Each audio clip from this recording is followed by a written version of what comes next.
Hello, hello, hello. Here we are again indeed. Here we go for one more qualifying session for the weekend. The big one. The real qualifying, if you will, after the sprint qualifying yesterday. And the sprint race, in hindsight, there wasn't really much going on, was there? I built it up in my head. I was positive. I thought maybe there'll be some battling, particularly in the midfield, because I thought it would be worthwhile for those midfield guys to go for the additional points, but it unfortunately didn't play out like that, and we saw what was quite a drab sprint race. I think, again, because a lot of the teams realizing they're better off keeping their car in good condition for the full qualifying rather than risking doing something untoward during the sprint itself. Hello, Sarah. Hello, Kelly. Hello, Sally. Hello, Josh. Welcome back. Welcome back. We'll quickly go over here. Just make sure everything is actually live and going and well. Looks okay to me. Generally so. We'll just pop that there and there. And get going. Oh, the chat is not doing its thing. We'll give that a minute. We'll let that load and see what happens. There we go. There's the chat logging itself. Beautiful. So, shall we look at, first and foremost, the repercussions from this earlier sprint race. Don't know what words I was looking for there, but the sprint race earlier on. These are the repercussions from it. Oscar Piastri getting an additional 7 points means that he is now just that one extra point further away from his teammate. 9 points now the gap between Piastri and Norris going into the qualifying and then the Grand Prix tomorrow. Norris gaining 6 points, goes up to 232. Still just the two McLaren guys above the 200 mark. Max Verstappen now almost 3 race victories behind Oscar Piastri, even though he did add 1 extra point to himself over Piastri in top spot. So it does feel like Verstappen is fully out of contention now. You know, it's like, when do we say that he is fully done and dusted? I think a couple of races ago, probably. Now, most definitely. Max Verstappen down in third place, 173 points for him. Pierre didn't start the sprint race, correct. Well, he did, but it was 2 laps too late. He started a couple of laps after everybody else. So, never the best look when you are starting 2 laps behind everyone. And there's only 15 laps of racing, but there we are. George Russell, no points scored in the sprint race, loses a little bit of ground to Max Verstappen in 4th spot there, 147 points so far this season. I think will be more competitive, George Russell, in today's qualifying. Little bit of damage to his car during sprint qualifying yesterday was the excuse. Whether that really had as much impact as he was saying. He said, you know, a lot of the gravel that Kimi Antonelli kicked onto the circuit ended up causing some issues for his floor.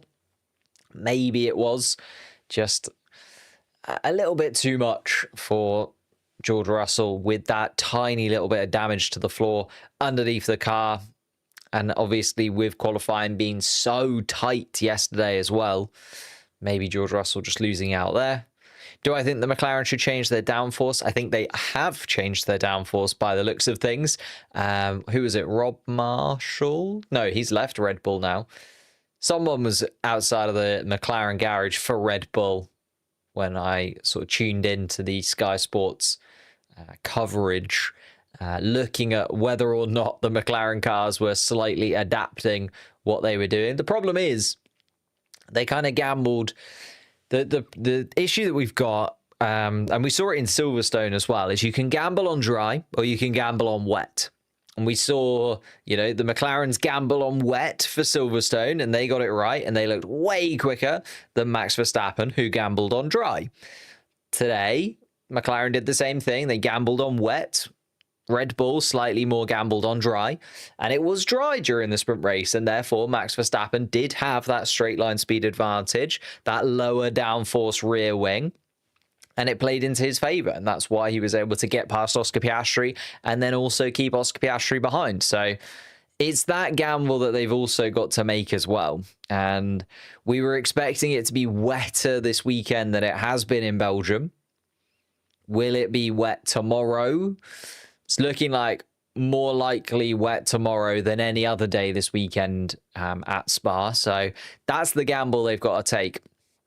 I think the McLaren team will take a little bit of the downforce off, though. I think they have to. I think they have to adapt. I think they have to sort of think we're not absolutely guaranteed the victory like maybe they thought they were. And therefore, they're taking it a step down.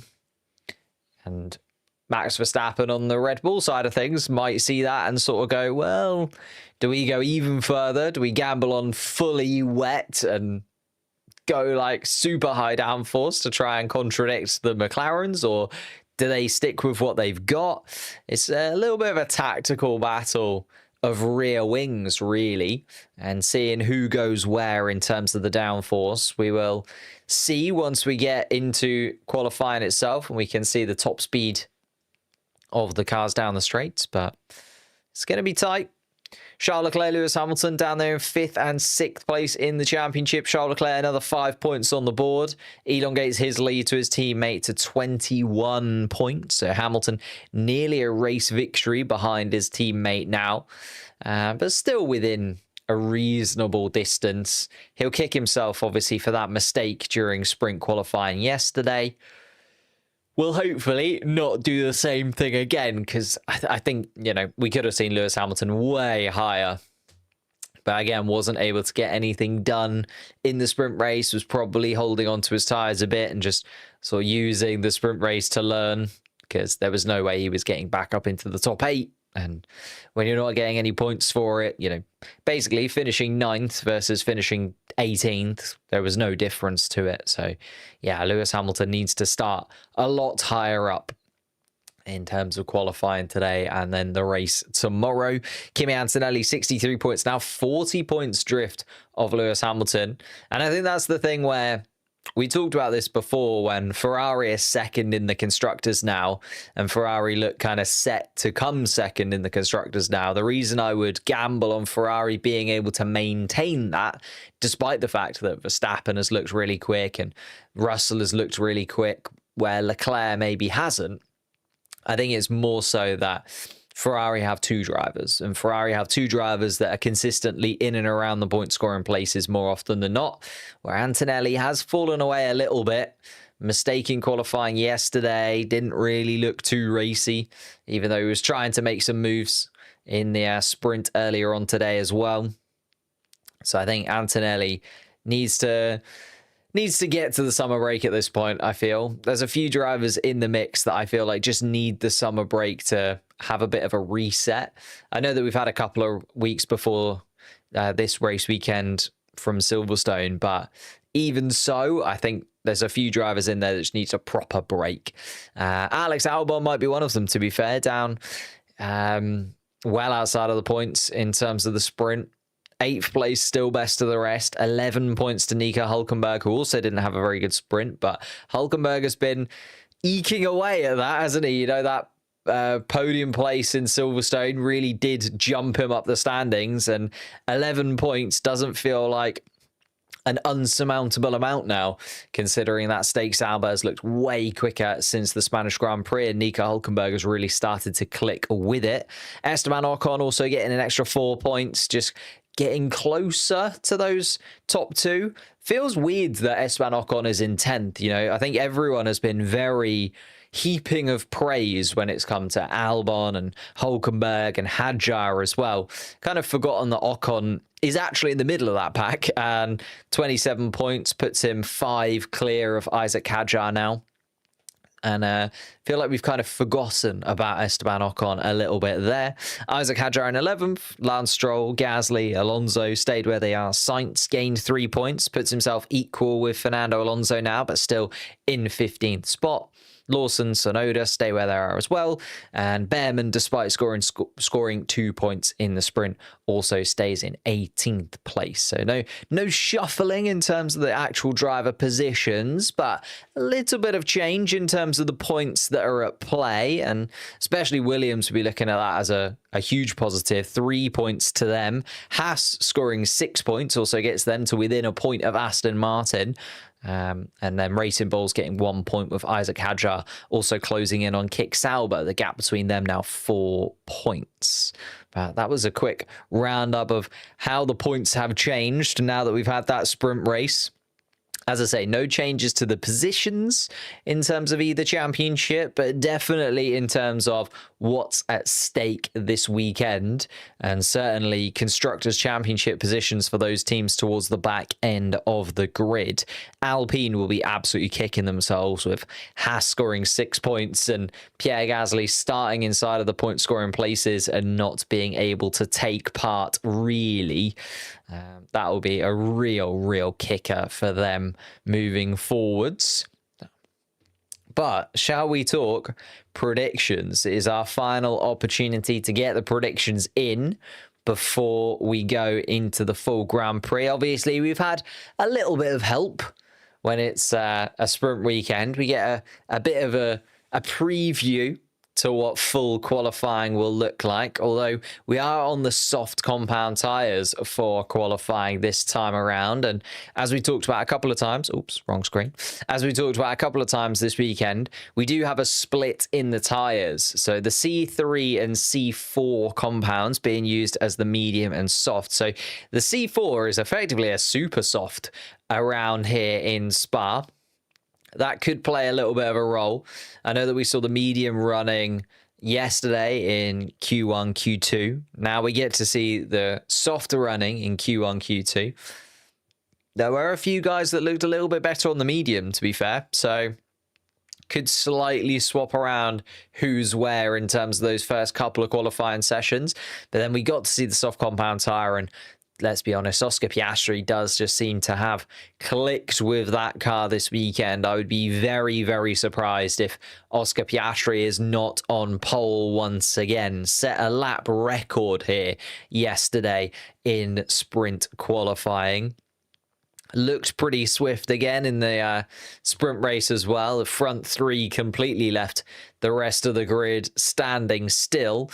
It was just that top speed advantage that Max Verstappen had was able to keep Oscar Piastri at bay. So feels like the McLarens have got the 1-2 in their sights. Max P3, yeah, I could understand that, Josh. I could see that happening most certainly. McLaren car doesn't have any reliability issues, so no DNF for them unless someone crashes into them. Very true, yeah. No reliability issues so far. Although we have seen that the Mercedes engined cars are starting to have a little bit of reliability issue. I think we talked about this yesterday during one of the, I think it might have been free practice rather than during the sprint qualifying. But we were talking about the fact that, you know, Williams, Mercedes, they've both had quite a few reliability issues that have come down to that Mercedes powertrain. But it's the team's way of looking after them as well, you know. Maybe the reason that it's just Mercedes and Williams is because they're maybe running their engines a little bit higher, a little bit hotter. And actually, the McLaren car, because of the aero that they've got and because of the advantage that they have, they're able to run the engines that little bit lower, keep it just running at a more sustainable level, and therefore the reliability issues have not been as big of a problem for the McLaren cars, even though they are Mercedes powered as well. But it's just my prediction on it. Hello, Juan. How's it going? Mexico is the only time Mercedes have to change things.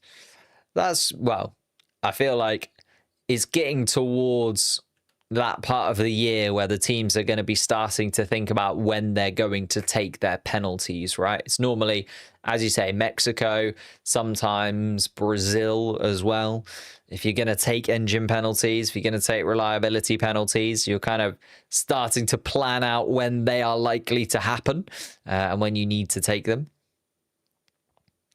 Only Mercs having reliability issues, but their customer team is competing for the championship. Very true. Well, I mean, Williams are also having reliability issues. So it's not just Mercedes. And also, Fernando Alonso hasn't had the best of luck either inside the Aston Martin. So it does feel like the Mercedes-powered cars are starting to come to a little bit of a head with this engine for this year. But the McLarens haven't had it yet. That's the kind of thing we're saying. So will the McLarens run into the same kind of reliability, or have they already thought ahead and actually they're running their engines a little bit cooler and not quite maximizing the way it is? Monza, yes, Josh, great point. Monza, see some penalties there. Usually get some swaps around, don't we? Monza is a good track to take the penalty because you know overtaking opportunities will come towards you. You know everyone is just running the exact same downforce setup as well in Monza. So your car advantage, rather than strategically playing it one way versus another, sort of plays into your favor also. Williams are on the podium. That is optimistic.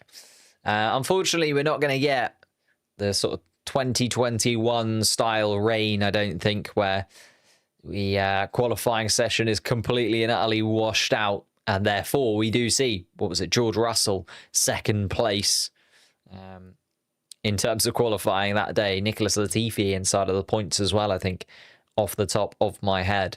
So that was the last time we had a Williams on the podium. I can't imagine we're going to have that again. Is rain predicted for qualifying? Not at the moment, no. Although it certainly looks a little bit more drab than it did during the sprint earlier on today. There's more so looking like it's going to be rain coming up later on in the weekend and possibly during the Grand Prix, which can then, you know, be another twist in the tail, because how do you set up your car? Do you do what Max Verstappen did earlier on today? Do you set yourself up for a dry race? Do you do what McLaren did earlier today? Do you set yourself up for a wet race? Do you set yourself up for something in between? Or are you just kind of doing nothing if you set yourself up for something in between? It's a real tricky sort of back and forth that you do have. GP is looking more likely to be wet than qualifying. Qualifying, I don't think we will have any kind of rain playing a part, but you never know. You never know.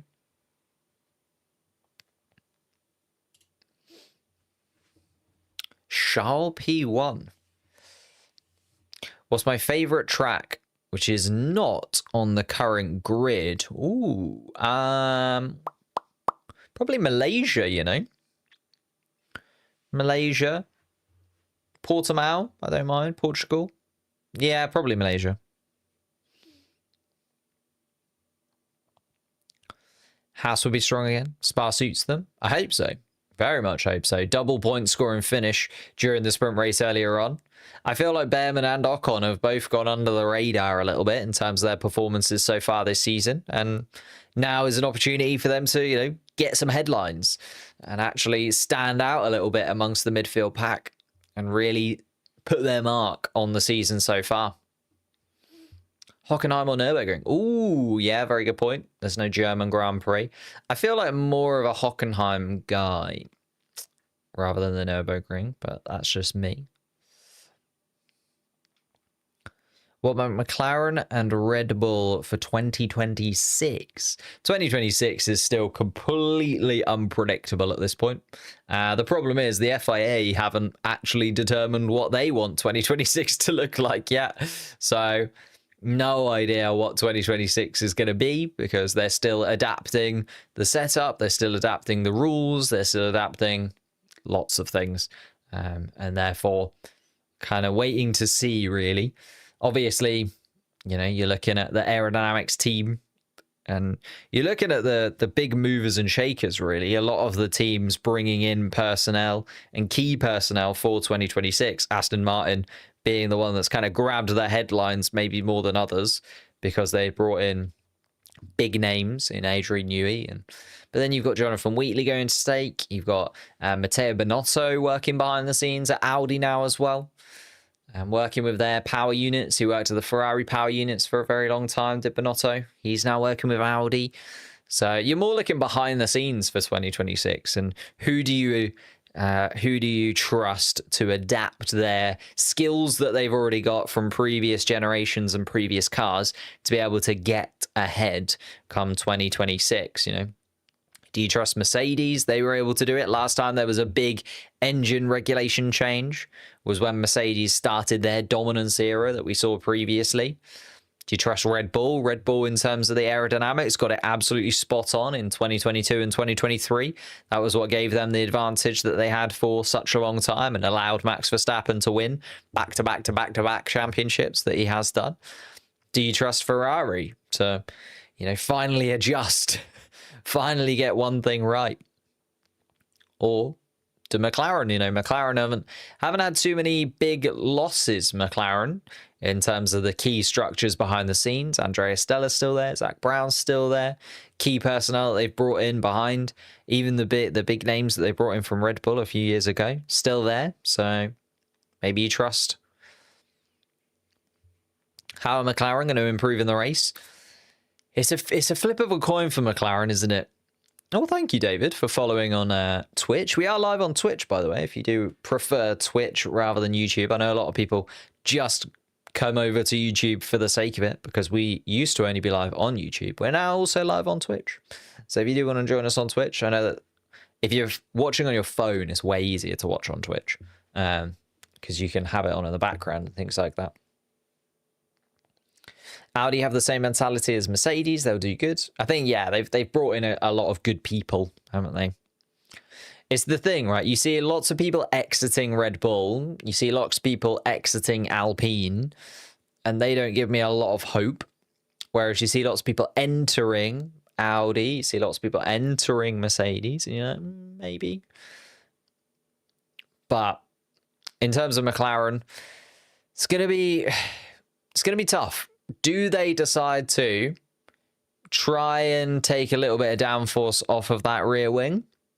Go for a little bit more straight line speed so that if Max Verstappen does get ahead of them come race day, they have a little bit of an advantage there? Or do they trust in the process a little bit? Because I think when it comes to the races, you can trust in the fact that there are going to be pit stops, there are going to be tyre changes, there are going to be strategy deviations, and do you kind of stick with your guns a little bit and go, you know what, even though we may have messed up this one and we may not have got the result that we wanted to in the sprint, actually the reason that happened is because we're more so set up for what's going to be happening come Sunday when we have to actually turn it on a little bit and realistically get the results that we're aiming to do, when the points, rather than it being a 1 point differential between first and second, it's a 7 point differential between first and second. And it's like, now it actually matters a lot more for Oscar Piastri to be in first rather than in second place, especially when his teammate would lose out 10 points rather than the 2 they would have been had Oscar Piastri been able to get past Max Verstappen earlier on this afternoon. Like when you're looking at both of the McLaren drivers already on 200 plus points, Oscar Piastri closing in on 250 points for the season. I know it feels like 1 point can make a huge difference, but 1 point when you're risking, you know, a collision with Max Verstappen possibly, or you're risking, you know, doing something a little bit silly against Max Verstappen in that way, I can understand why Max Verstappen Oscar Piastri just kind of leant on the side of caution and decided to sit behind Max Verstappen for the most part and just stay where he was. So, take the 7 points, move on to the next one. Which driver has the highest chance of switching teams next season? I don't know if we're going to have many changes, to be honest. I feel like the whole silly season of last year, like the ridiculousness of everyone trying to sort out their teams, you know, and getting rid of so many drivers and bringing in so many drivers was more so for 2026. Like Nico Hülkenberg's move was certainly for 2026 and beyond. You're looking at Ollie Behrman kind of getting in because Kevin Magnussen could have stayed another year, but they were like, no, we don't really want Ollie Behrman to be sitting in Formula 2 for another season, so Ferrari would have pushed that, especially after his little debuts. Yuki or Franco, maybe? Yeah, I suppose they're the ones, right? The teams that haven't quite got their setup sorted, because I feel like McLaren, they're both under really long contracts. Ferrari, both under really long contracts. Mercedes seem to be now leaning towards keeping their driver lineup the same. It's, you know, if Max Verstappen goes to Mercedes, that's then a big can of worms that we have to sort out. But yeah, it's looking unlikely, isn't it, at this point? Looking like Max will stay. So yeah, then it's the seat beside Max. Is it Lawson, Tsunoda, Hadjar? Do you get Lindblad and just chuck him in straight away, akin to what Mercedes have done with Kimi Antonelli? Do you just sort of jump past the sister team and go straight for it? Maybe that's the move. Aston Martin, Fernando Alonso staying for another year? Yes or no? But yeah, it's sort of Red Bull, RB, Alpine, isn't it? Everybody else seems pretty set up and settled. Bring back Ricciardo? Unfortunately not, I don't think. I think Ricciardo's done and dusted. Obviously, Sebastian Vettel also said recently that he's done. Way more chat than Sprint because Sprint was boring. Yeah. I try and find the positives whenever it comes to a Formula One setup, but unfortunately the sprint race was pretty tough going, wasn't it?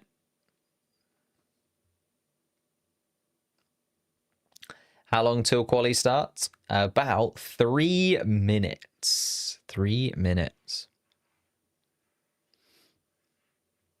How long is Lewis's contract at Ferrari? I think it is, yeah, 3 years. There we go.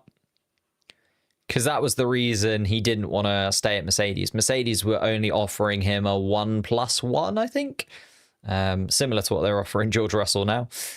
Mercedes like to have those shorter contracts, don't they? Even when Hamilton was winning championships and like Valtteri Bottas was doing an incredible job and they were winning Constructors' Championships over and over, they never gave either of those guys very long contracts at all. Mercedes don't really like committing to super long contracts with drivers. I mean, none of the Formula One teams do. I think a lot of the Formula One teams always want to at least have the perception that they've got options, you know, and never sort of absolutely put your stamp on one driver staying for the foreseeable future. Apart from Red Bull did it with Max Verstappen, yes, and Ferrari did it with Charles Leclerc and now a little bit with Lewis Hamilton as well. But most of the teams up and down the grid like to have that adaptability. And that's why you see, like, even Oscar and Lando, they only get kind of 1 year extensions, 2 year extensions, little bits here and there to change up their contracts. They never get huge contract extensions. Sauber, yeah, both Hülkenberg and Gabriel Bortoleto are both contracted for next year. So they won't be swapping around or doing anything crazy. Unless, obviously, you know, Gabriel Bortoleto has like an absolute horror show end to the season or something like that. And they need to swap him. But I doubt that will happen, to be honest. Esteban Ocon there inside of the Haas car. The drivers are lining themselves up in the pit lane. We are about a minute away from the start. Ooh, and Ollie Behrman jumping out of the pits there, and Fernando Alonso saying he nearly crashed into Ollie Behrman as he was coming out of the pits. Interesting. They will have a little look at that. The pit lane is very weird now, isn't it? Because they've introduced that maximum delta time. So no longer do we get the long queues of cars around the final couple of corners. But now we just get long queues of cars waiting in the pit lane, right? So the pit lane is very busy during these qualifying sessions now.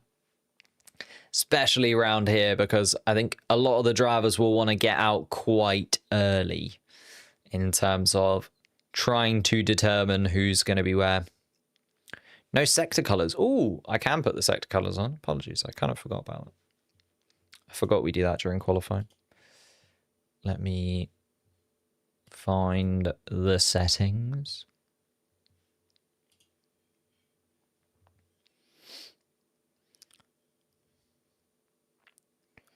Close with Fernando. I think everyone just we see like 3 or 4 of those every single session, don't we? Where someone darts in front of the other. But I think it's just because everybody has to try and get themselves into the right kind of position.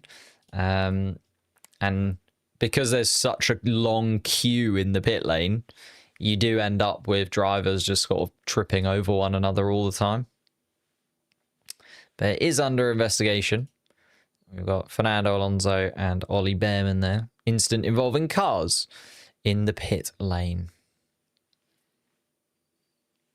But we are now underway.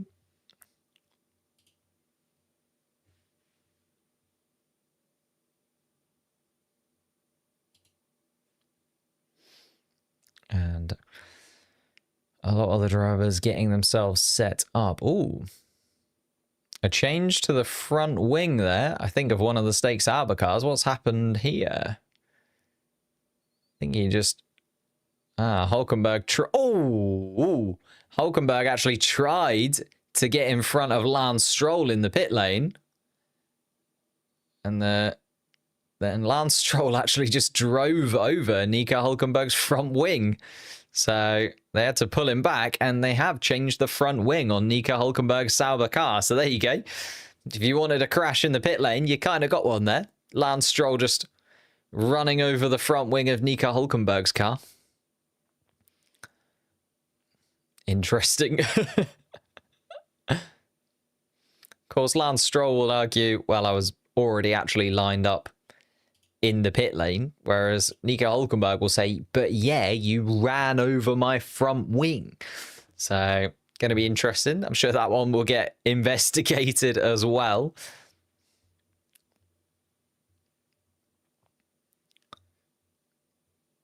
Oh, damage to the side pod as well. So it's now affected Lance Stroll's qualifying. So a little bit of tete-a-tete there. Eye for an eye. Lance Stroll's going to have to come back in and maybe have his car checked over so that they can double check it at Aston Martin. Make sure that there's no severe damage.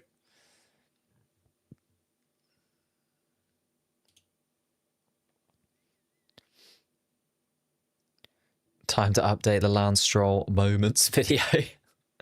Yeah, I figured I'd try that. That did not... I don't feel like I'm going to do another one of those. I was sort of planning on doing a few. I was going to do one for like each driver, but I thought I'd start with Lance Stroll, and that one might have a bit more traction because of the, you know, general perception. But nah, wasn't a banger.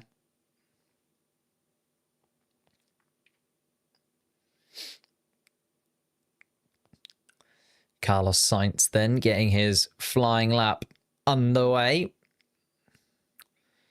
See if Pierre Gasly's Alpine car is running at full throttle after having started the sprint race a little bit behind where he would have wanted to.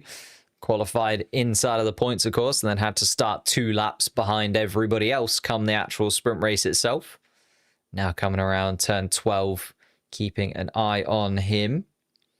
Colapinto, actually, quickest of anybody through the first sector so far, as Alonso comes towards the end of it, and Behrman as well.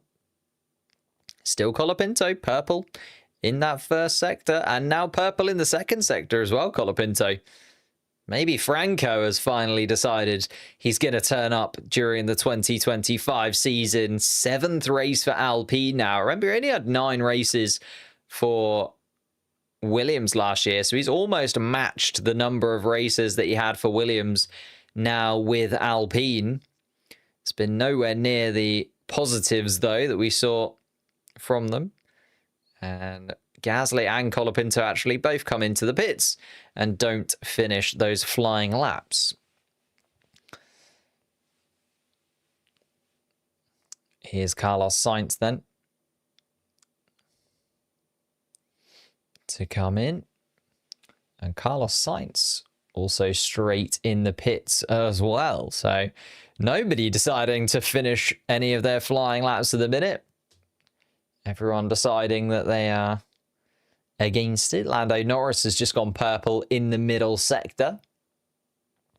And there you go. That is after the session that will be investigated. Hulkenberg versus Lance Stroll for that unsafe release. Weird that they categorized it as that. I don't know if Hulkenberg did too... Well, I suppose Hulkenberg was trying to cut the queue a little bit. Having said that, he's now done a 1:14.8 through the middle sector. He's a little bit off Lando Norris's time, as Norris is going to start us off with a 1:42 dead. And Oscar Piastri is going to just about outdo his teammate with a 1:41.9. So Ocon then peels into the pits. So does Nico Hulkenberg. So a lot of these drivers, I suppose, being on used tyres, they're just kind of getting their sights in and then wanting a fresh set of tyres. There's a 10% chance of rain, so we are unlikely, but maybe they're just playing a little bit safe there. What software am I using? This is Multiviewer, which is an add-on to sort of F1 TV. Hello, what do I think about Williams' recent kind of dip in scoring points in recent races? Didn't watch too many of the races due to studies. They've mainly come from reliability problems and the fact that everyone else has brought upgrades, you know. Williams are not really bringing any upgrades for 2025. They've said that they're more so focused on 2026 now, and basically that the 2025 car is what it is. So they started off the season well, but whilst everyone else develops and you stand still, eventually the rest of the pack catches up to you. And it does feel like the Aston Martins have got better. The RBs are getting better. Certainly the Stake Saubers are getting better. And they're just kind of closing the gap on the Williams car. And that's mainly where it's come from. The lack of points for Williams has just been the fact that they're not really the absolute dominant force in the midfield anymore. They are equally competitive with RB, Aston Martin, Stake Sauber, Alpine sometimes when they turn up, more so Pierre Gasly. Max Verstappen, 0.03 of a second of Piastri's time through the first sector. George Russell has actually gone quickest of anybody through the first sector. He's just coming through the second sector now, 44.3 from George Russell. Expecting him to be in and amongst the top 10 this time around. Leaving a bit more of a gap maybe to Antonelli in front, just in case the gravel does get sprayed across the track once again. But Antonelli just coming around the final corner. It's a 1:42.7 from Kimi Antonelli, and George Russell then follows 1:42.5 from George Russell. Fastest of anybody in the final part of the lap. So it's only that middle sector where George Russell faltered compared to Piastri and Norris ahead.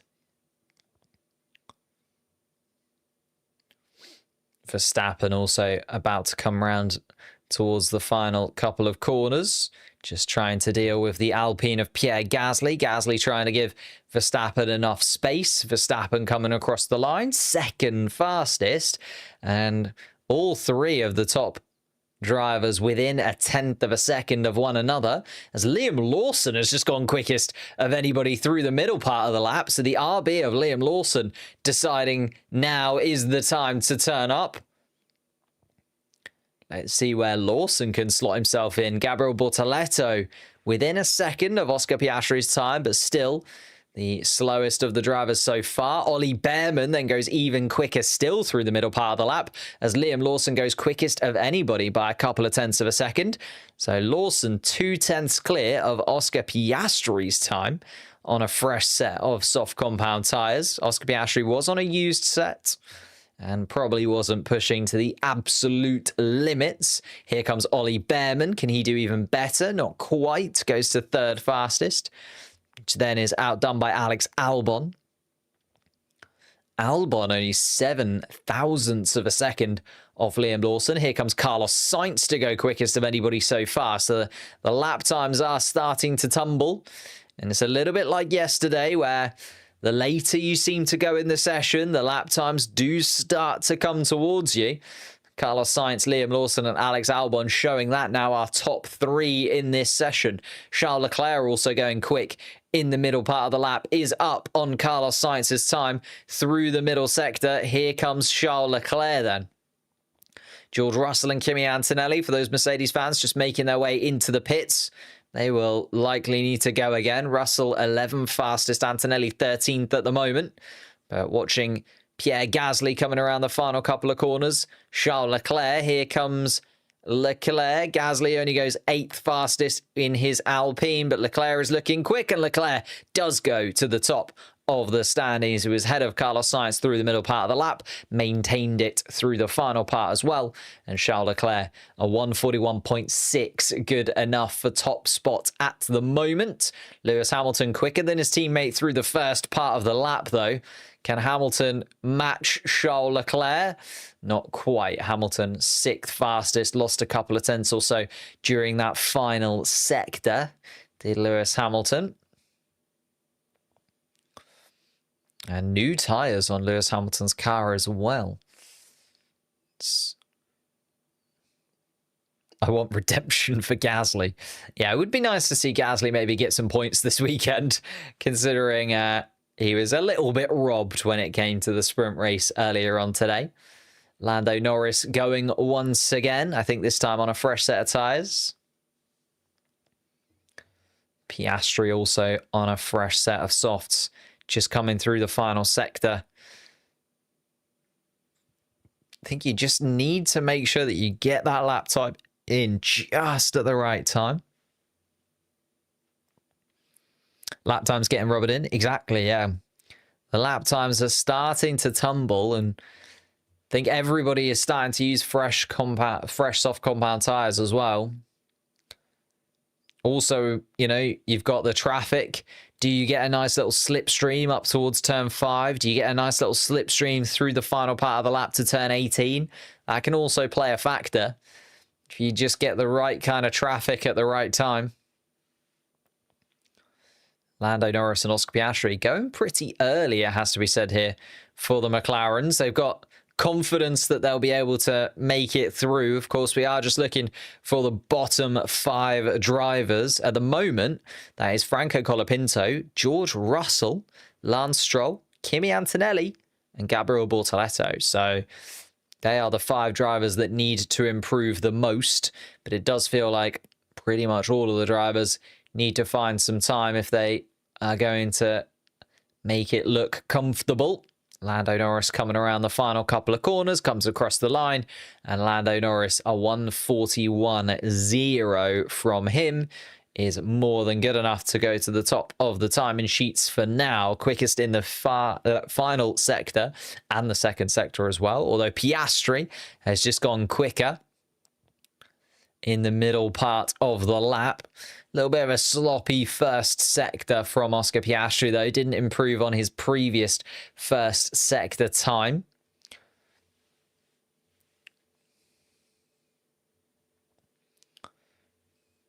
Oh my goodness. Oscar Piastri, a couple attempts off of his teammate, goes second fastest with a 1:41.2. There's a lot of cars still to come as the pit lane is already getting busy.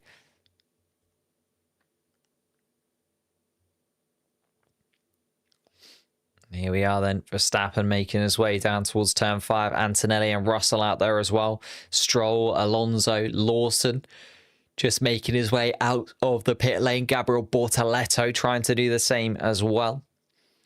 Trying to also give himself a bit of breathing room to the other RB behind. So Lawson, Bortoleto, Hadjar, they're the kind of drivers that we expect to kind of get through to Q3, but there's always that pressure on them to deliver such a tense midfield battle that we have this year. Just the tiniest mistake along the longest lap on the calendar. Nearly a 2-minute lap. 1 minute 40 seconds plus. Means you have to be absolutely perfect for just over 100 seconds. Which doesn't sound like much, but when you're on the absolute limit of the fastest cars on the planet, it is a task ahead of you.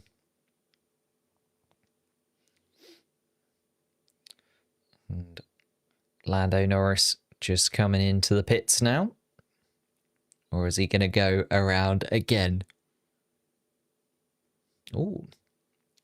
Lando Norris, I think, is coming into the pits, but can't quite make it out. No, maybe not. Lando Norris going again, possibly. Kimi Antonelli also going for another flying lap. Russell and Piastri very close to one another through the final sector. Piastri maybe wanting a little bit of a tow up towards the turn 5. Or Piastri going again. No, Piastri, yeah, looking like they want to go again.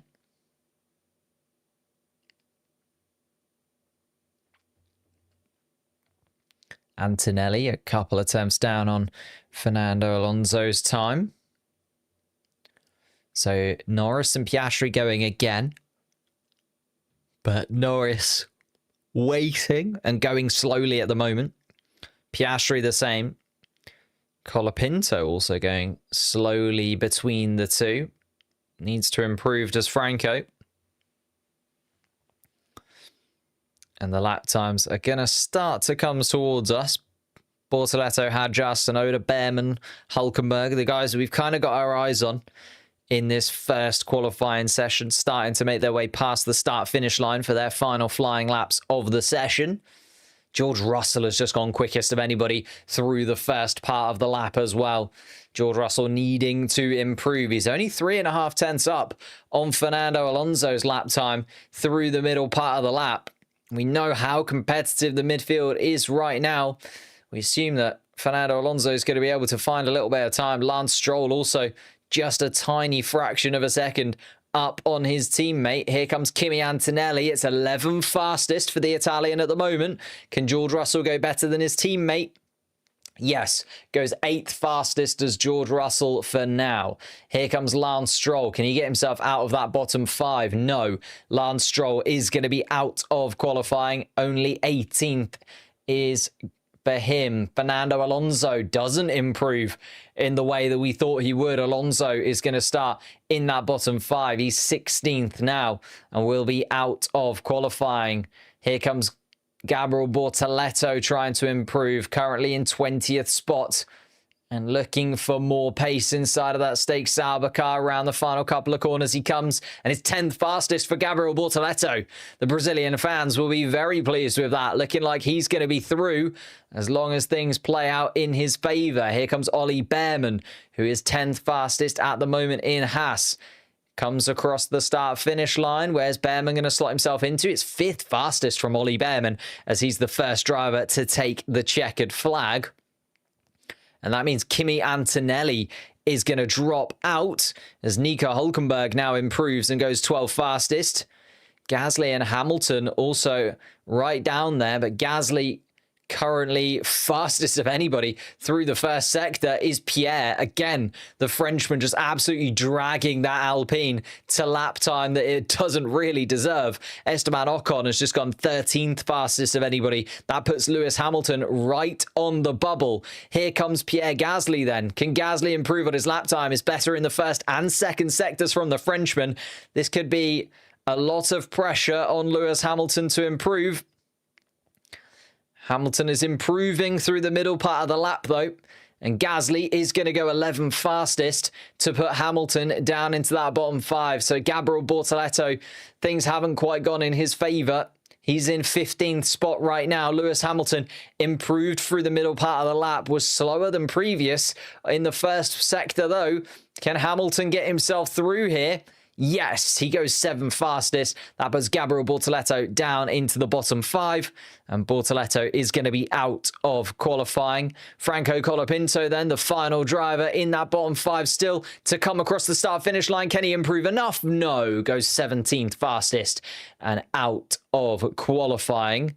So Bortoleto, Colapinto and Antonelli join Alonso and Stroll in that bottom 5. Bortoleto so close there. It is hundredths of a second, but that is how tight it is. You know, a tenth of a second for Gabriel Bortoleto, and he jumps all the way up ahead of Yuki Tsunoda in that standing. So it is very, very close in these early stages of qualifying. But there we are. Gabriel Bortoleto, 16 fastest. Franco Colapinto, 17 fastest. Antonelli, another Antonelli weekend to forget. And this is what I mean when I said Kimi Antonelli just feels like he needs the summer break at this point. It's been a rough last few races for Kimi Antonelli. The first quarter of the season seemed perfect. Came to Miami, got that sprint pole. It was looking rosy if you're a Kimi Antonelli fan. Has slowly started to dwindle away from that, hasn't it? Kimi Antonelli, unfortunately, having another weekend to forget. Oh, Hamilton down in 16th. Hamilton lap time deleted. Track limits, turn 4. Hamilton's lap time has been deleted, and Gabriel Bortoleto fans rejoice. Gabriel Bortoleto up into 15th spot. He will be through, and Lewis Hamilton out once again. So that is 2 Q1 eliminations for Lewis Hamilton's in as many days. Wow. So the lap time has indeed been deleted for Lewis Hamilton. He will start the race in 16th spot.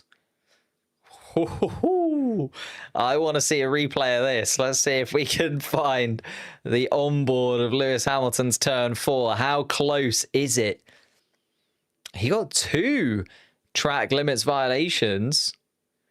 But yeah, track limits violation, lap 8 at turn 4 at 4:17. So 2 track limits violations for Hamilton. That lap 7 one would have been on a warm-up lap, so it won't have mattered. But that one there, lap 8, that is a big violation for Lewis Hamilton and a damning sight for Ferrari fans. Another Lewis Hamilton Q1 exit. Dear, dear, dear. Let's have a look at it then. Here we go, here we go. Yeah, did the same thing that Oscar Piastri did yesterday, if you remember. At the top of the hill, and both tyres do cross the white line. So both tyres are off the track, and that is a lap time deleted. Lewis Hamilton, qualification completed for him. 16th place tomorrow it will be. Wow, that is not what you want to see if you're a Lewis Hamilton fan. And adding to the list of drivers that I feel like just need the summer break at this point, Lewis Hamilton is most certainly one of them. He has had more than enough bad luck inside of that Ferrari car.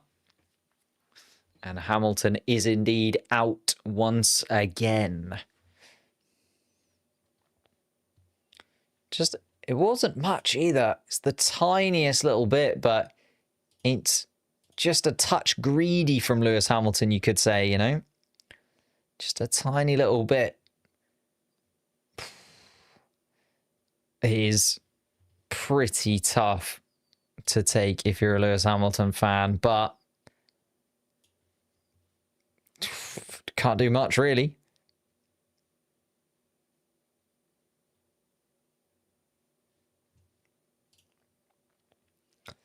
Right. Let's set ourselves up for Q2 then. We have got 5 more drivers that we are going to lose from qualifying here today. Gasly, Tsunoda, Hülkenberg, Ocon, Bortoleto, the drivers that will need to improve the most come the second part of qualifying. Lando Norris was quickest from Piastri, and I think that's the first time this weekend that Lando Norris has gotten the better of Oscar Piastri in this way. So Oscar Piastri with a little bit more to do. The rain clouds, again, doesn't feel like they're going to come, but it is certainly a little bit darker than it was earlier on today in Spa. And Lewis Hamilton finds out over the radio, lap time deleted.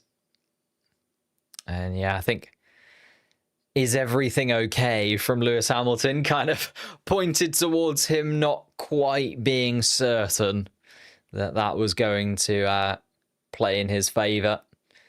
Lewis Hamilton still in the car, though, at Ferrari, interestingly, but I'm sure we'll jump out fairly soon as Q2 is now underway. The green light at the end of the pit lane, but similar to what we saw yesterday, looking like a lot of the drivers are going to sit and wait, bide their time a touch, and go out at the optimal position on track. 80% chance of rain tomorrow? Exactly. And that's the fine margins of it, isn't it? Do you set yourself up for a rainy race and gamble on that being the case and therefore lose out a little bit in terms of qualifying? You know, you got to set yourself up with a bit more downforce. You're going to lose out in particularly the first sector up the hill and down towards turn 5.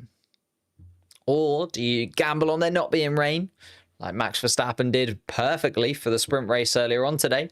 Set yourself up with that skinnier rear wing and get yourself a top speed advantage over the rest of the field. It's going to be a bit of a tactical play alongside the fact that we know the tyres are going to be a little bit strange. They're adapting to this year. Oh, thank you for the new subscriptions to the channel as well. Thank you guys for subscribing. You can subscribe. It's completely for free. Or you can follow us over on Twitch as well. We're growing over on Twitch too. But Lewis Hamilton is indeed out of the session. And now we get going once again. Hamilton, a lap time deleted. And a 16th place start destined for him tomorrow. Colapinto, Antonelli, Alonso and Stroll also out. Let's see then. 13 minutes on the clock.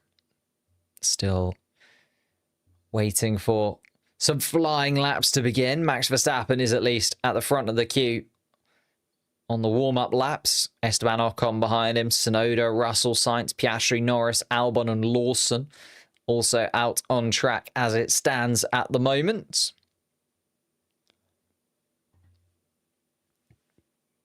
Hello, Twitch.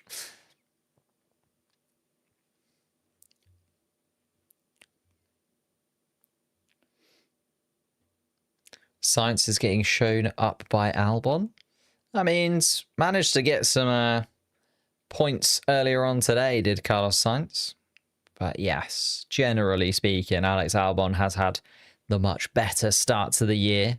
Feels a bit harsh on Sainz, though, because Sainz sort of felt like he was really starting to get into a rhythm going into sort of Imola. And then Williams literally said, yeah, that's it for the 2025 car, we're done. And obviously, just as Sainz was getting to grips with the car, we also then had big upgrades from Stake. We had a big upgrade from RB, had a big upgrade from Aston Martin. And it's like, that's kind of detracted from how good the Williams car is, because the Williams car hasn't had a big upgrade. Everyone else around them has had a big upgrade. So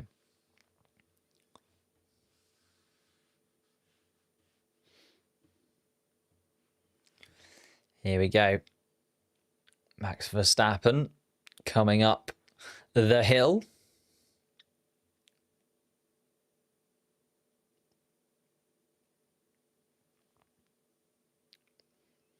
What happens? Yeah, they just delete the time effectively. So Lewis Hamilton's lap time where he crossed the track limits, that lap time gets deleted. He still has the previous lap time that he set, But that previous lap time that he set was only good enough to be 16th fastest of the time set within the 18 minutes of the session.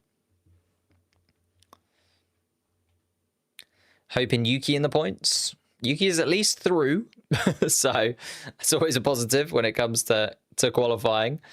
Been a couple of times where he hasn't quite been able to get that Red Bull into the position you argue it should be. Esteban Ocon has just gone quickest in the middle part of the lap. Sorry, in the first part of the lap. So quicker than Verstappen. Verstappen is the first flying lap driver that we've got. Verstappen comes through the middle sector. He's quicker than Ocon this time. So it's Verstappen versus Ocon as to who's going to be top spot to begin with. Tsunoda then following on behind. But starting to find a little bit of traffic now as Max Verstappen has to get past Charles Leclerc before coming into the bus stop chicane and across the start-finish line to set the standard at a 140.9 for Verstappen on a fresh set of tyres. Esteban Ocon can only do a 141.6, so 7/10 off the pace. Esteban Ocon at the moment. Here comes Yuki Tsunoda to go second fastest, only 3/10 off his teammate, which is much, much better from Yuki Tsunoda. Not where we normally see Yuki Tsunoda at all.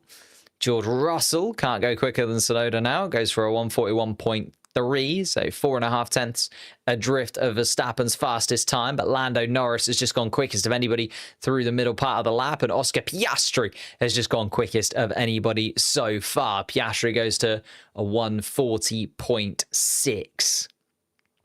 Lando Norris, though, quicker through the middle of the section.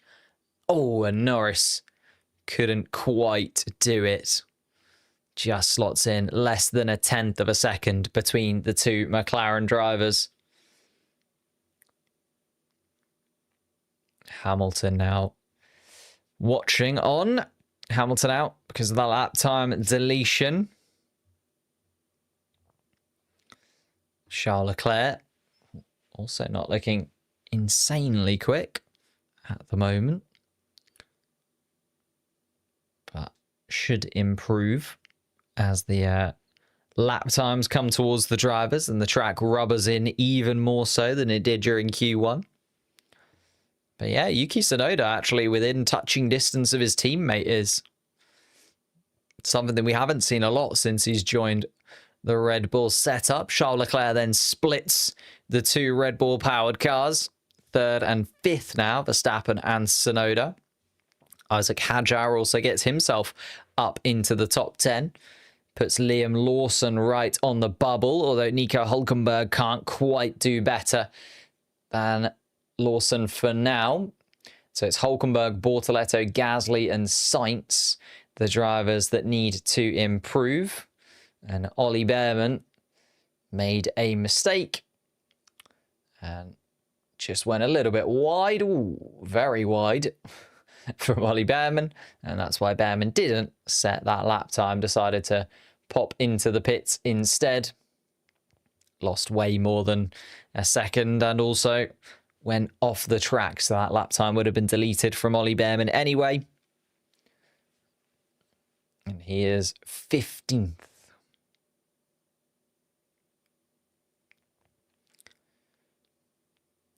Piastri and Norris then 1/10 of a second between them. Verstappen, Leclerc, Tsunoda, third, fourth, fifth at the moment. Russell good enough for sixth. The kind of drivers we expect to be up there. Tsunoda finally in the mix with the drivers that he should be more often than not. Albon, best of the rest, in seventh place. Hadjar, Ocon, Lawson, the drivers currently in the point scoring places and good enough to get themselves through into Q3. Hülkenberg, Bortoleto, Gasly, Sainz and Behrman, the five drivers that are desperate to improve if they're going to make their way through to the final knockout round of qualifying. Hamilton, Colapinto, Antonelli, Alonso and Stroll already out of qualifying and not taking part in the session at the moment. If I could be so kind as to ask if you could hit that like button, if you're watching on YouTube, maybe even the subscribe button, or if you're watching on Twitch, hit that follow button. That'd be absolutely amazing. Costs you absolutely nothing, but really does help out the channel and supports me to no end. Norris looks a bit more comfortable with this setup. That's very true. Yeah, it does feel like Norris has found a little bit of pace, particularly in the sort of final sector. And Charles Leclerc on the radio. Don't think there's much more than this lap. That was a really good lap, says Charles Leclerc, and the Ferrari engineers agree. So Charles Leclerc saying that he has found the limit of that Ferrari car, in his opinion. And it's still 4.5 tenths shy of Oscar Piastri's current qualifying lap time.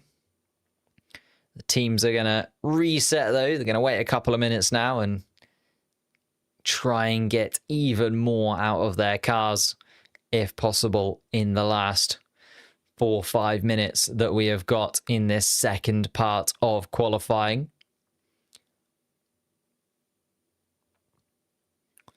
Doesn't look like there's any clouds that cause any issues. Very much looking like the rain will come tomorrow, though. So, do you gamble? Set your car up that little bit more downforce just in case the rain comes. It seems like Verstappen has certainly added a little bit of downforce to that Red Bull car. Feels like he's going a lot quicker through that middle part of the lap, and a little bit slower through the first part of it. So certainly Verstappen has taken to the idea that it's likely to rain tomorrow, which he didn't earlier on. Was running a very skinny rear wing earlier on during the sprint. Thank you, Blue Delta, for following over on Twitch. Appreciate that.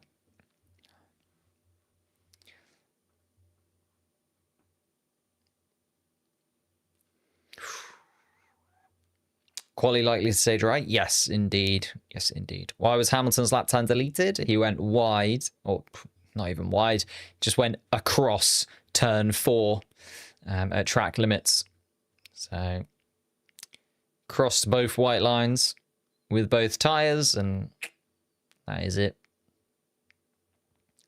Esteban Ocon having to move out of the way of Alex Albon there. Again, the queue in the pit lane starting to play a factor for some of these drivers as they slot in. Gasly is going to be first across the start-finish line. Hadjar, Hulkenberg, Bortoleto already out there as well. Lando Norris, interestingly, out way before his teammate. Russell and Sainz and Lawson are ahead in the queue of Oscar Piastri. So Piastri is going to be quite far adrift of his teammate. And Piastri actually on the radio asking about just that. Oops.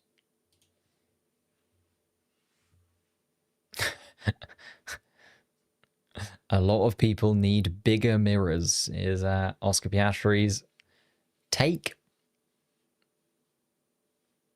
Not sure that anyone's going to get punished for it. It's just one of those things, right? If you are one of those cars that did worse last year, so you're further down the pit lane, you just sort of have that ability to get your elbows out and push yourself in. So both of the Stake Sauber cars doing exactly that and pushing themselves in ahead of Lando Norris, and then Lawson also getting ahead of Piastri. But here we are then. Gasly coming around the final corner to start his final flying lap.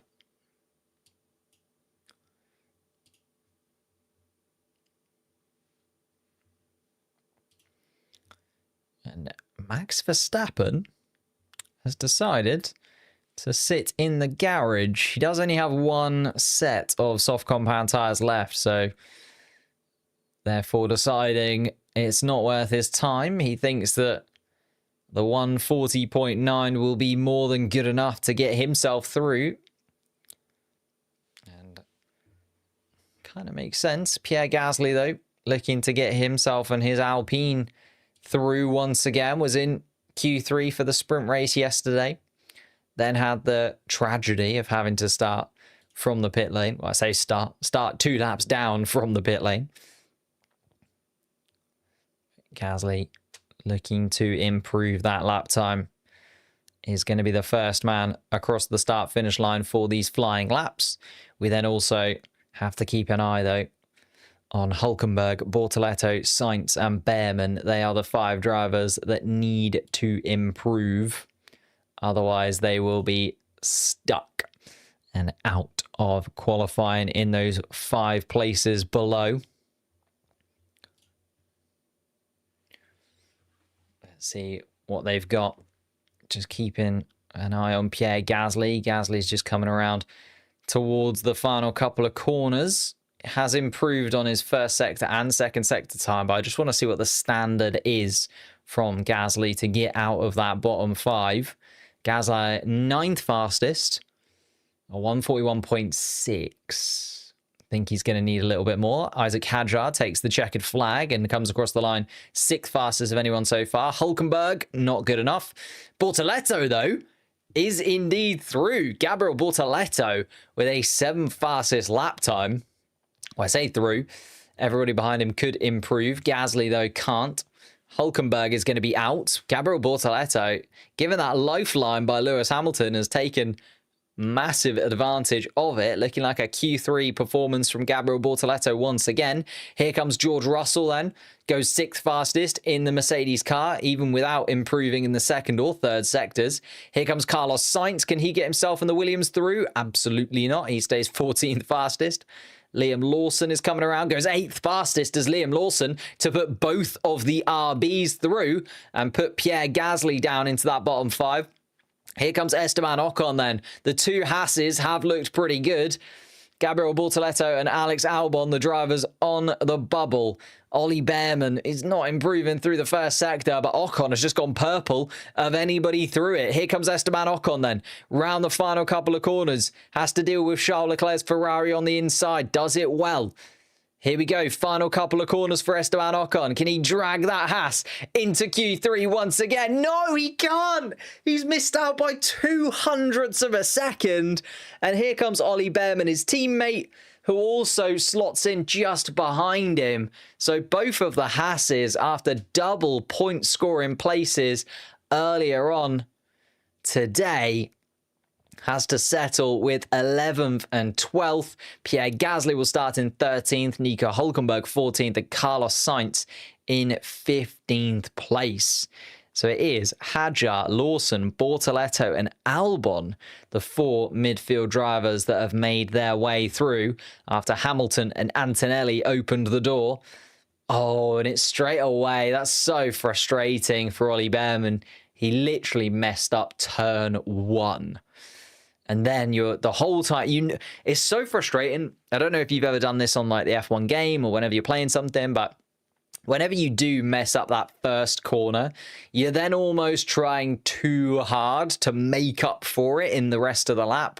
And I feel like that's what's happened to Ollie Behrman there. He's just tried and tried and tried to like gain that position and gain that time back. But when you're doing that, especially in qualifying where you have to just be in this flow state, hasn't been able to do it. And Ollie Behrman slotting in just behind his teammate. Lando is the GOAT followed us on Twitch as well. Appreciate that, lad. And Piastri then went through quickest of anybody. Norris then has to slot in just behind him. So they've swapped positions during Q1 and Q2. Norris was quickest in Q1, Piastri quickest in Q2. I think Max Verstappen still has some time in the tank, though. Decided against going out once again, did Max Verstappen. Charles Leclerc feels like that's the absolute maximum performance of the Ferrari, so unlikely that he'll be in the mix for pole position in Q3, but you never know. You never know. And then, yeah, Yuki Tsunoda, the stunning performance from Yuki. Really well done. Has to be said for the Japanese driver. Maybe this is the weekend where it finally clicks and he finds a setup inside of that Red Bull car where he can actually find a little bit of pace. He was still 0.3 of a second slower than his teammate, but That's better than Russell and Hadjar and Lawson behind. At least he's quicker than the RBs. I think that's the thing for Tsunoda, isn't it? A lot of the time this season, we've seen him behind Hadjar or behind Lawson in the second team. And that's where we've kind of gone, ugh. What do we actually need to do here to make sure that you're not starting behind the sister team? Because it's just a bit embarrassing. Which of the McLaren drivers do I support? Kind of both. I'm just a McLaren. I more support the McLaren team. So whoever's driving for McLaren, I try and get behind as much as I possibly can. I was actually a Jenson Button fan, if you must know, which is proper like glory hunter stuff, isn't it? But it wasn't. It was because I was a child and because his initials are the same as mine. Like, that's how simple it was. How simple the world is when you're like 8 years old or whatever I was. I was like, Jenson Button, he has JB as his initials. I have JB as my initials. And Hulkenberg not very happy at all inside of that Stakes Albert car.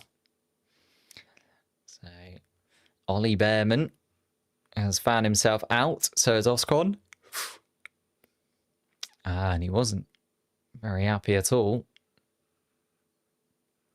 And that was where he was trying to set up for his final flying lap, Ollie Behrman, and one of the Red Bull cars actually overtook him.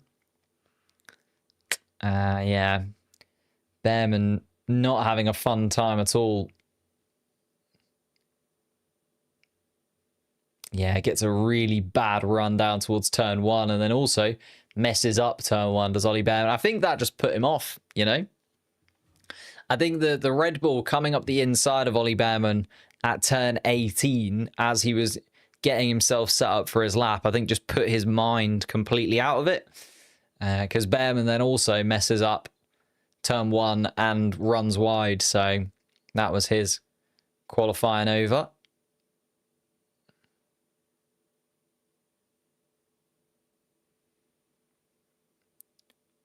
And yeah, Behrman not very happy at all. Lost 3/10 there in his opinion. That would have been more than enough to get him through. And I think rightfully a little bit frustrated is Ollie Behrman.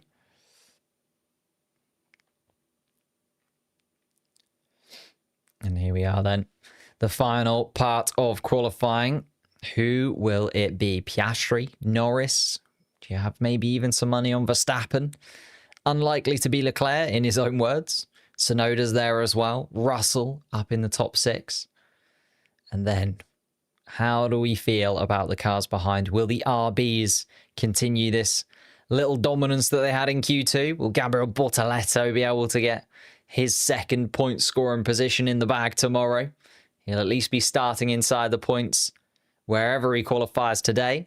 And Alex Albon back to where we've expected him to be throughout the season so far, really. Albon in 10th in terms of that qualifying session, but more to come from the Williams driver. Ocon, Behrman, Gasly, Hulkenberg and Sainz, the 5 drivers that we lost during Q2 there. Hamilton, Colapinto, Antonelli, Alonso and Stroll also out of qualifying in Q1. Yuki Pole, I mean, it's a stretch. It's a stretch, but I love your optimism. I love your optimism. Sauber Pole, even more optimistic. Love that.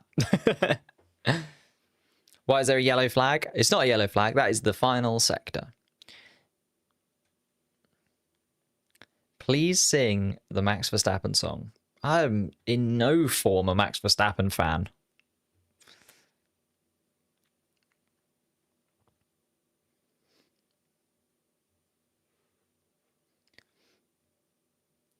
Behrman has little teeth. It annoys me. Has little teeth. I don't think I've ever noticed that. What a niche thing to bring up, but I'll certainly have a look for it if he does indeed have little teeth. Do I prefer Lawson or Hadjar? What, if I was like making my own team? On form at the minute, it's got to be Hadjar, right?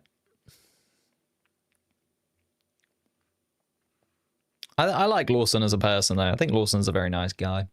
All of the interviews that Lawson's had. Problem is, he's just very, very crashy inside of the car. He's quite tenacious, is Liam Lawson. He loves a scrap. Anyhow, let's get into Q3, shall we? 2 flying laps from each of the drivers likely to come. Russell now running around. Verstappen and Tsunoda on used tyres. Hadjar, Lawson, Bortoleto and Albon also on used tyres. So Piastri and Norris have 2 sets of softs. Charles Leclerc has 2 sets of softs and Russell has 2 sets of softs to run with.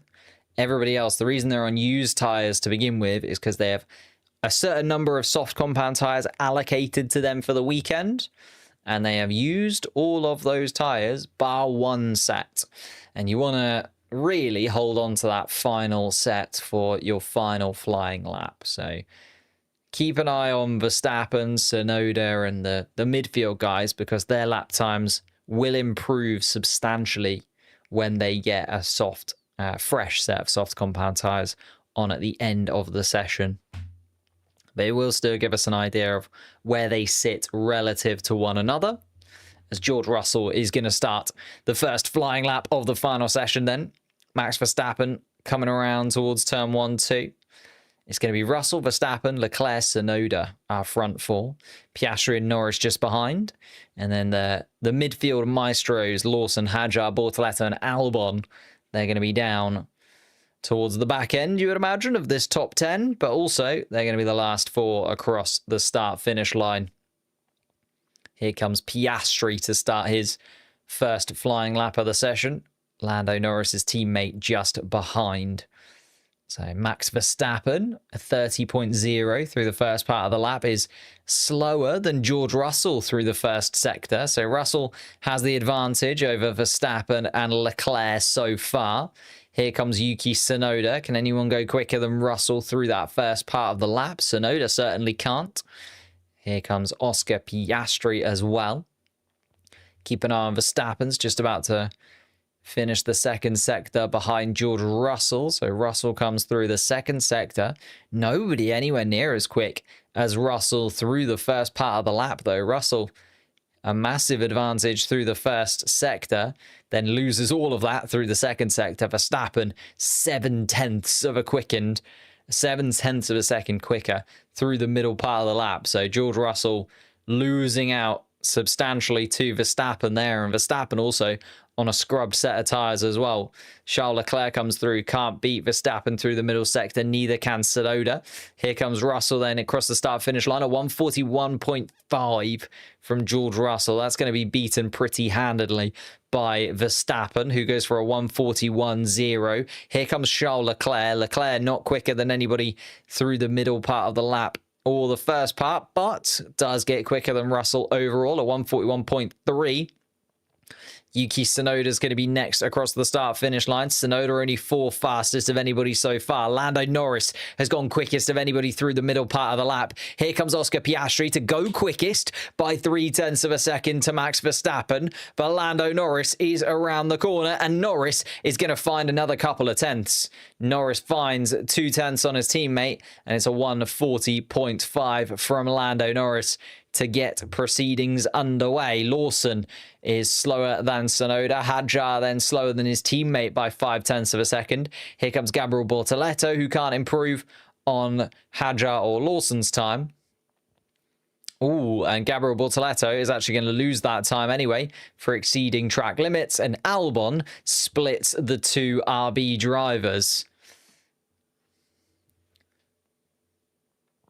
And Max Verstappen saying on the radio he just didn't quite have the grip that he required. Used tyres, though, on the Red Bull of Max Verstappen, so understandably there's a few tenths there to find. Here's 0.5 second, though, off Lando Norris's current best time. So it is Norris, Piastri, Verstappen, our top 3, as it was earlier on in the sprint, just in reverse order. Norris now leading, Verstappen at the back of that trio.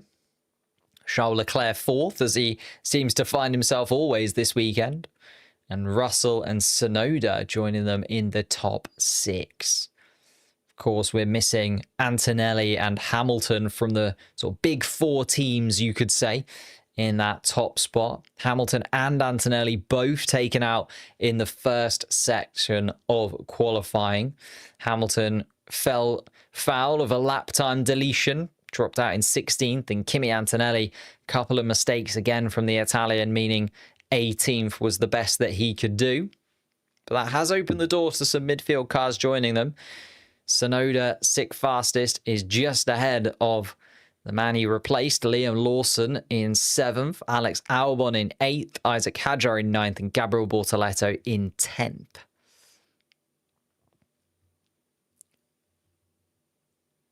Norris will crash. Jesus.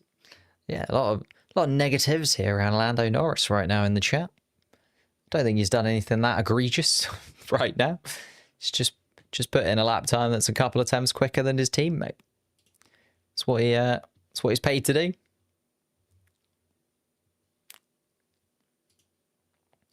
Lando and Oscar, though. It's going to go all the way to the end, isn't it? Lando versus Oscar. The final showdown is just a couple of minutes away. We're going to have all of the cars back into the pits. And there was the mistake from Gabriel Bortoleto. Just down towards turn 10. Oof. And yeah, just gets a little bit wide. Trying to carry as much speed as possible through 10 into 11 and just got slightly out of shape there, Gabriel Bortoleto. George Russell on the radio.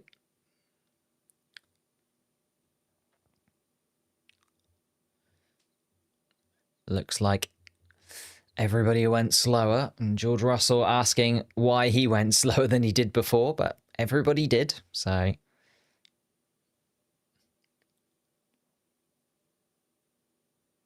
Norris, Piastri, Verstappen, all running their way out. The cars making their way. Verstappen wants to get out there first. Interesting tactic from Max Verstappen. He wants absolutely no traffic in front of him. Just to run into clean air. Hadjar is out as well. Norris has come out before Piastri. So Piastri will come across the start-finish line after Norris this time around. And Norris has the advantage at the moment.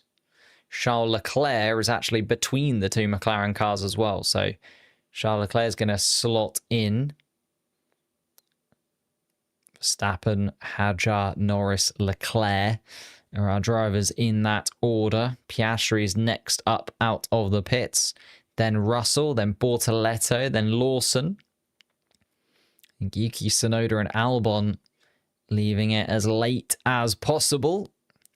Verstappen just making his way around turn 9 now, as his teammate Yuki Tsunoda is only just making it to the end of the pit lane. This is it then. One final flying lap for the grid for tomorrow. The top 10 is about to be set. At the moment, it stands as Norris, Piastri, Verstappen, Leclerc, Russell, Tsunoda, Lawson, Albon, Hadjar, Bortoleto in that order from 1 through to 10. Who will be able to improve? Who is going to fall foul of their rivals? Of course, we lost Ocon, Behrman, Gasly, Hulkenberg, and Sainz in Q2. They'll start 11th through 15th. Hamilton will start in 16th place. Colapinto, Antonelli on the penultimate row of the grid, and it is a double back of the grid lockout for Aston Martin. Alonso 19th, Lance Stroll 20th place. Here we are then. All 10 cars are out on track. George Russell and Gabriel Bortoleto are very close to one another. I think Bortoleto trying to maybe even get ahead of the Mercedes car there. As Max Verstappen is going to start his final flying lap. Winner of the sprint race earlier on today, Max Verstappen. They've adapted the Red Bull car. They've added a little bit more downforce, knowing that the rain is likely to come tomorrow. But can he start from pole position here in Belgium? Managed second place in yesterday's qualifying.